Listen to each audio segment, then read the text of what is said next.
Hey, Josh here. I'm staring at the framed photo of us on the mantel. It's from a trip we took to the coast before everything got heavy. Norma's standing there beside me, her hair windswept, smiling the way she always does when she feels at peace. That was years ago, before the thyroid scare, before the dog, before the fertility struggle.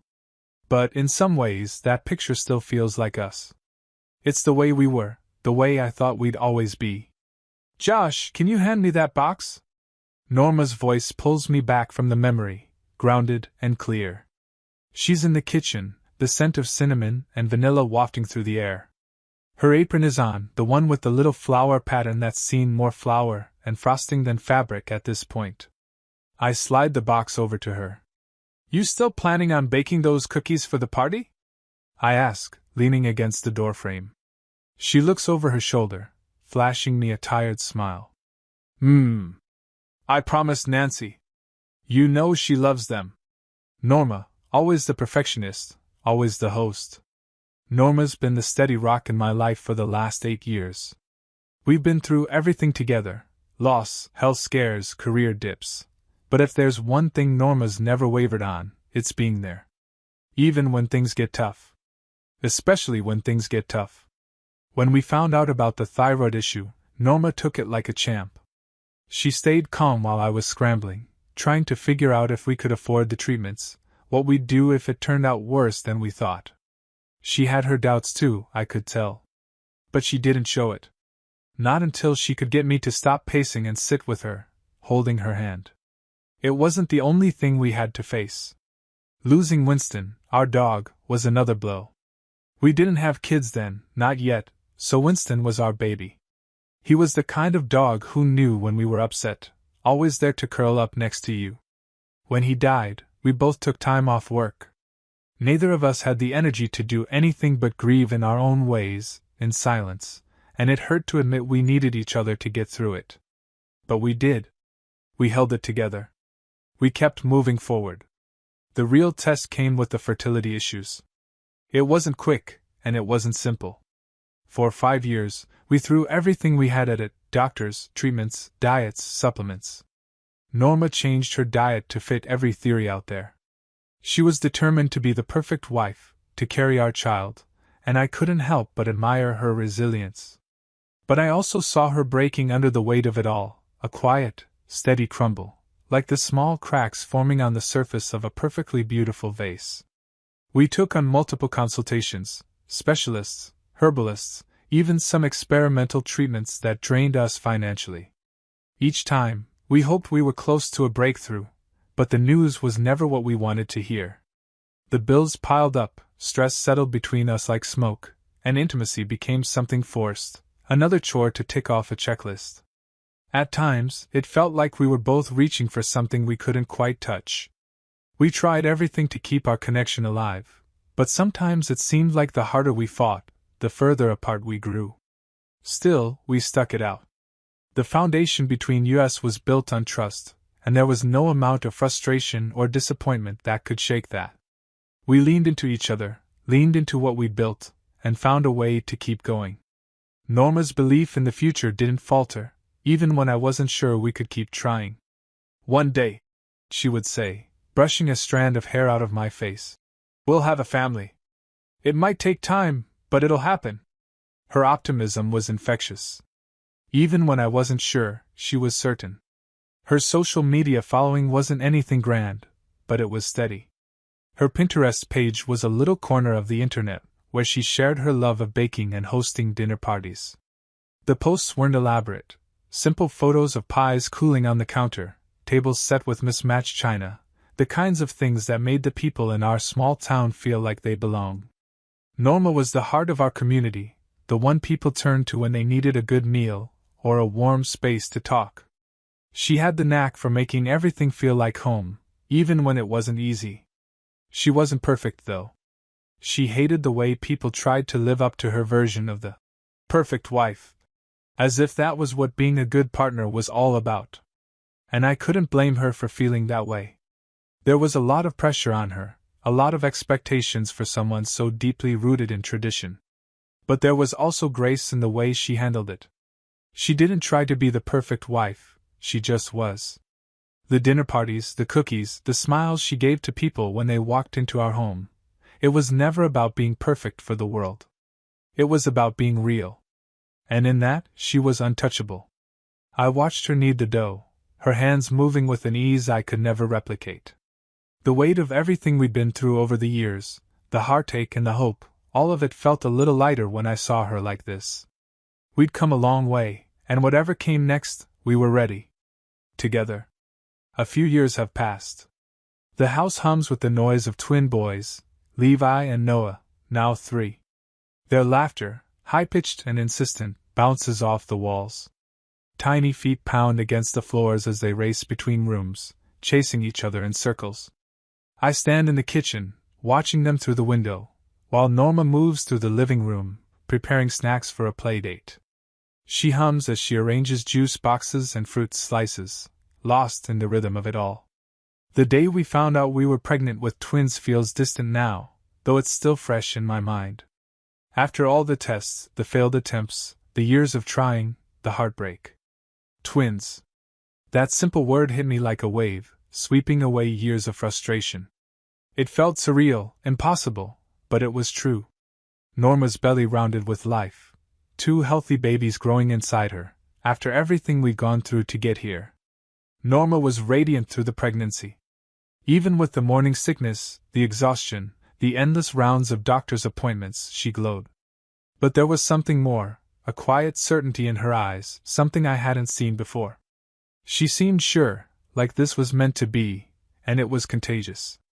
As her belly grew, so did her presence on social media. It started small, Pinterest boards with photos of dinner parties, homemade pies cooling on the counter. She had a modest following, mostly people who shared her love for baking and home organization. But as her pregnancy progressed, so did the content she posted. It was no longer just about cooking or hosting, it became about motherhood. Photos of her bump, the baby names she was considering, the nursery prep. Slowly, she shifted from the perfect wife to the perfect mom, and it seemed so natural. Her following grew.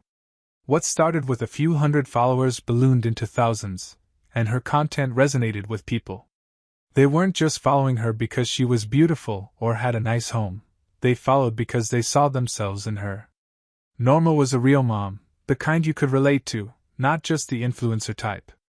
The excitement of sharing our journey with the world was real, and it felt genuine. At first, I'd catch her late at night, scrolling through her feed. She'd adjust captions, choose the perfect picture, make sure everything was just right. She wasn't obsessed with the numbers, but the attention was undeniable. And with that attention came pressure to always be the perfect mom, the one whose life could be packaged into a post or a story. The stakes weren't just about her anymore, they were about us, our family, our image. But even as the brand took shape, Norma never let go of the community. She joined local mothers' groups, offered advice on everything from breastfeeding to potty training, shared tips on navigating the chaos of parenting twins. She showed up to school events, baked cookies for the Teacher Appreciation Day, and volunteered at the boys' preschool.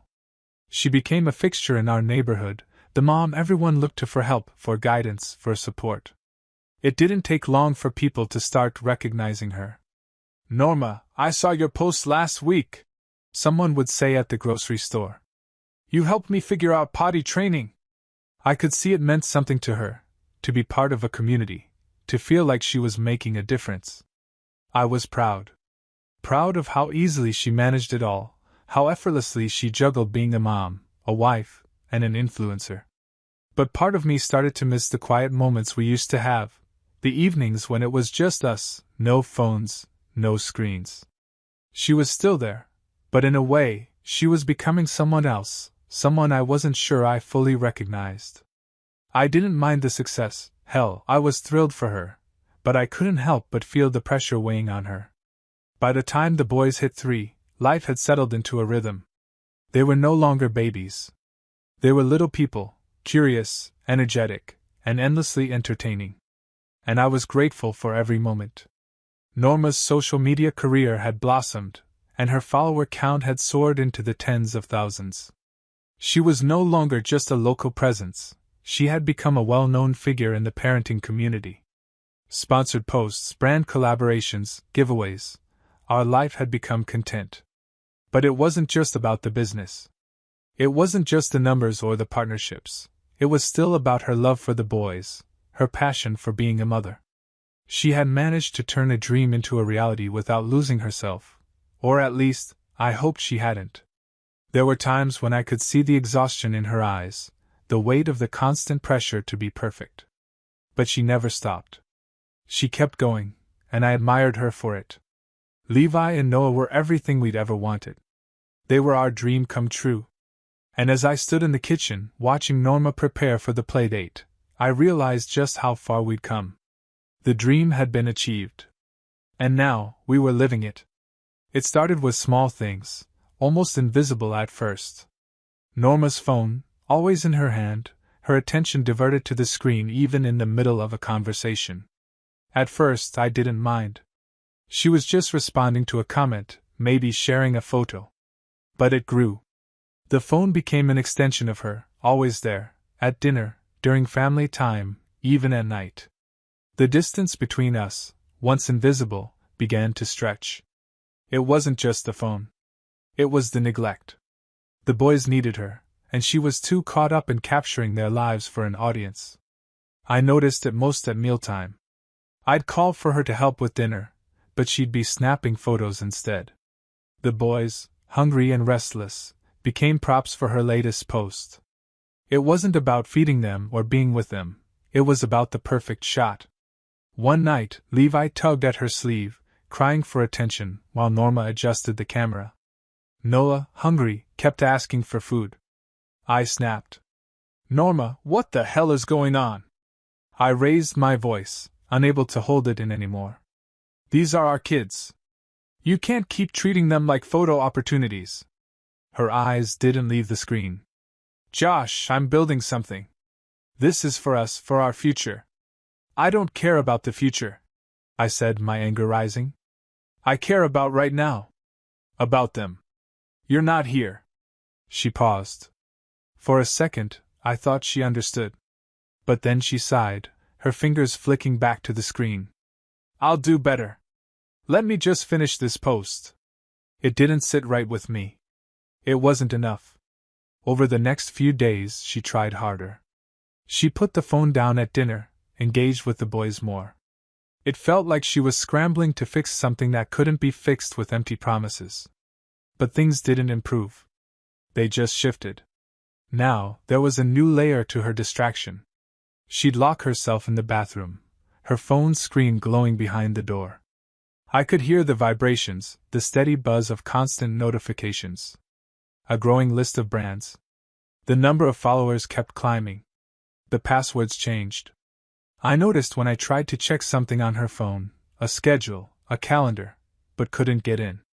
When I asked, she said she'd updated them for security. It didn't sit right. I wanted to trust her, but the secrecy was growing too loud to ignore. The distance wasn't just physical anymore. It was emotional, too. I started questioning everything. The late-night messages, the emails, the subtle coldness between us. I'd kiss her goodbye in the mornings, and her eyes would remain glued to the phone. "Have a good day," she'd say, her voice distant. It wasn't just the silence. It was what wasn't being said. The more I tried to reach her, the farther she pulled away. It wasn't just the phone or the posts. It was what was happening between us, the invisible shift that left me on the outside. The love that once felt so solid was beginning to feel fragile. And I was starting to realize that everything I thought was real was starting to crack. I spent the morning pacing, my mind racing through every detail, every moment that didn't add up. I couldn't shake the feeling that something was wrong. The phone was always a step ahead of me, and Norma's distance had turned from neglect to something colder, more deliberate. She wasn't the woman I married anymore, and I needed to understand why. One afternoon, when she went to take a shower, I found my chance. I didn't want to do it. I didn't want to invade her privacy, but the questions were gnawing at me. I grabbed her phone off the kitchen counter, the cold screen in my hand feeling like a weight. My heart hammered in my chest as I unlocked it, each press of the buttons a quiet rebellion. There, buried beneath the surface of photos and likes, was something I didn't expect: messages. They weren't just innocent exchanges. These were intimate, personal conversations, flirtations laced with promises of something more. The shock hit first, then the anger. There were multiple threads with different men, all followers of hers. She'd been talking to them for months. What hurt most was the realization that some of these weren't just messages, they were meetings. Physical affairs. 3, to be exact, with men she'd met through her online presence. The proof was laid out in black and white. Each message, each photo, each word of affection wasn't an accident, it was calculated. I scrolled through months of them, feeling my chest tighten, the betrayal sinking in deeper with every exchange I read.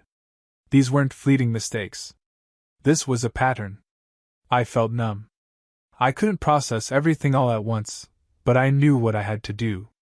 The first thing was to get control, to gather more than just these damning messages.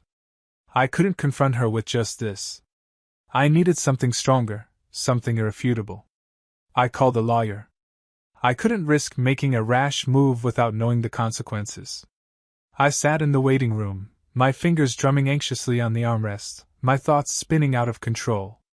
When I finally sat across from him, I explained everything: Norma's phone addiction, her neglect of the kids, the distant looks, and now, the affairs. The lawyer listened intently, taking notes as I described the emotional toll this had taken on me and our family. "It's a good thing you're gathering evidence," he said, his voice steady. "You'll need it for the divorce. The courts take things like this seriously, especially when it involves the children. Start documenting everything. Don't confront her yet." It felt strange, but I understood. I'd been pushed to this point, and I wasn't going to back down now. Over the next few days, I quietly began to collect more. I saved the messages, took screenshots of the conversations, and noted the times and dates of each affair. I documented the neglect: how she'd leave the boys with me more often, how she'd barely pay attention to them when she was home. Every little detail mattered now. When I wasn't at work, I began to prepare. I spent hours in the spare room, reading through legal papers, making sure I was ready for what was coming. I had to put my emotions aside and focus. The lawyer had advised me to be strategic, to be patient. I was building a case, not for vengeance, but for the kids. They needed stability, and if it meant tearing down the life we built together, then so be it. The hardest part, I realized, was knowing how much I was still holding on to her. There was a part of me that wanted to believe this wasn't real, that it was just a phase, that she would snap out of it and come back to me. But the evidence was clear. I couldn't ignore it anymore. I had to protect the boys. I had to protect myself. When she returned from her shower that evening, I was sitting at the kitchen table, quiet. She didn't know it yet, but the next chapter of our lives was about to begin. I didn't waste time once I had everything lined up. Norma had built her life on an image she had carefully crafted, an image that had grown larger than her reality. And now, I was going to use that same platform to destroy it. I spent hours compiling everything: screenshots, conversations, evidence, each piece more damning than the last. With a few keystrokes, I posted it all, broadcasting her affairs, her lies, and her betrayal to the very audience that had once supported her. It was a calculated move, but I wasn't looking for revenge. I was exposing the truth. I watched the comments flood in, the shock and disgust from her followers palpable. She couldn't hide anymore. I didn't stop there. I reached out to her sponsors, the brands that had built their partnerships on her perfect life. I sent them everything: the messages, the photos, the proof. I was methodical. I made sure the right people knew, and soon, her deals started to fall apart. Sponsors pulled out, one by one.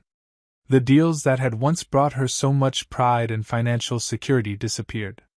Her follower count started to plummet, the once loyal fans unfollowing in droves. It was as if they were finally waking up to the illusion she'd been feeding them. The community, too, began to turn on her.